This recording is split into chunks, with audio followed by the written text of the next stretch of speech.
မင်္ဂလာပါရှင်ကိုပိုင် worksheet လေးတွေလုပ်ချင်တဲ့ဆရာမတွေအတွက် Canva သုံးပြီးတော့ကိုလိုချင်တဲ့ worksheet လေးတွေကိုဘယ်လိုဖန်တီးရမလဲဆိုတာကိုမျှဝေပေးချင်ပါတယ်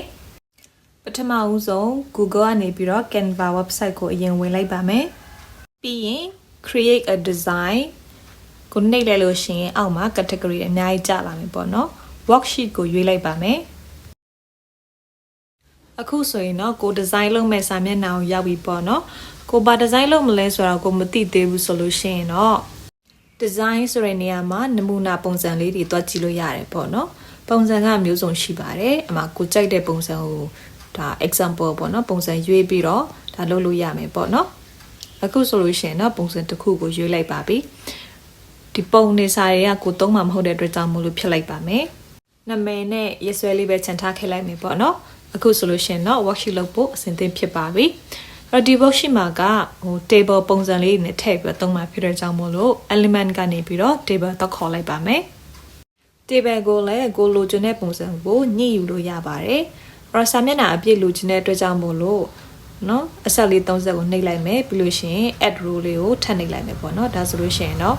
ဒါ row လေးတွေသူထပ်ဖြည့်ပေးသွားပါမယ်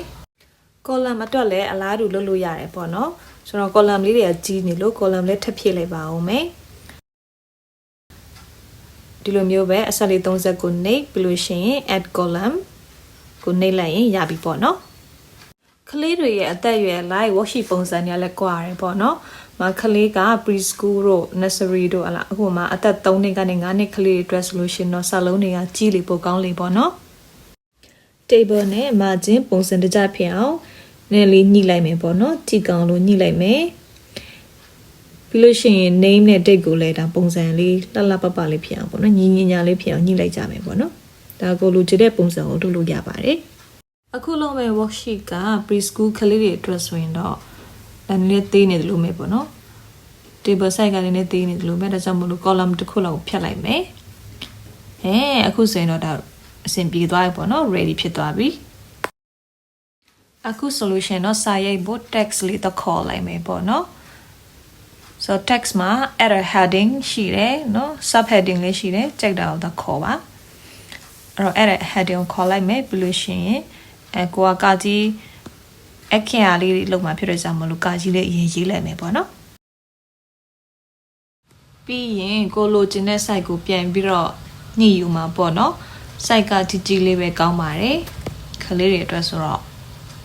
ထင်းရှာမြင်ရတာပေါ့နော်သူတို့စာရလိုက်ရေးတဲ့အခါဆိုလို့ရှိရင်လည်းရေးရတာမခက်တော့ဘူးပေါ့နော်သူတို့အတွက်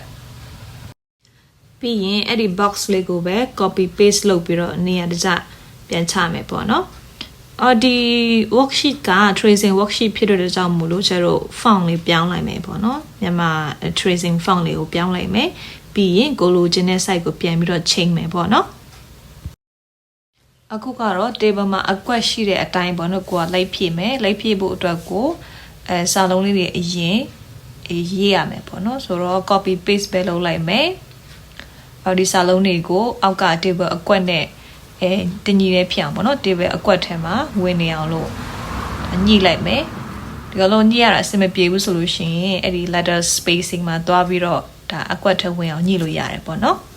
အခုပုံစံလေးကတော်တော်လေးအဆင်ပြေနေပြီမို့ table တွေအကုန်လုံးကိုလိုက်ဖြည့်လိုက်ပါအောင်ပဲနော်ဆိုတော့အကုန်လုံးကို copy paste เนาะ copy paste လုပ်လိုက်ပြီးတော့ဒါစာမျက်နှာတစ်ခုလုံးပြည့်သွားအောင်လုပ်လိုက်ရင်ရပါပြီအရန်ကိုမှလွယ်ပါတယ်အခုလိုလုပ်နေမှ idea လေးတစ်ခုရလာတယ်ပေါ့နော်စာလုံးအရောင်လေးပြောင်းရင်ကောင်းမယ်ပေါ့အမဲရောင်ကအရန်ထင်းနေတဲ့အခါကျတော့နည်းနည်းလေးအညိုဖြော့လေးသွားလိုက်မယ်ပေါ့နော်ဒါမျိုးဆိုလို့ရှိရင်ဒါ tracing worksheet ရဲ့ပုံစံအတိုင်းပေါ့နော် Canva ကိုသဘောကျတာနောက်တစ်ခုကသူ element တွေကိုညှိရတာလွယ်တယ်ပေါ့နော်တစ်ခုနဲ့တစ်ခုညှိအောင်ညှိရတာအရင်လွယ်ပါတယ်ဆိုတော့ကာကြီးလေးတွေကိုညှိအောင်ညှိလိုက်ပါအောင်မယ်နော်ကဲအခုဆိုလို့ရှိရင်တော့ကိုယ်တိုင်လုပ်ထားတဲ့ custom worksheet လေးရပါပြီဆရာမတို့အနေနဲ့ဒီလိုမျိုးကိုယ်ပိုင် worksheet လေးတွေလုပ်ပြီးတော့ပြန်ရောက်မယ်ဆိုရင်လည်းဒါတစ်ဖက်တစ်လမ်းကနေပြီးတော့အပေါ်ဝင်တွေရရှိနိုင်ပြီဖြစ်ပါတယ်ဟုတ်ပါပြီအဆုံးထိကြည့်ရှုပေးတဲ့အတွက်ကျေးဇူးတင်ပါတယ်နောက်ထပ်ဗီဒီယိုမှာပြန်တွေ့ကြမယ်နော် bye bye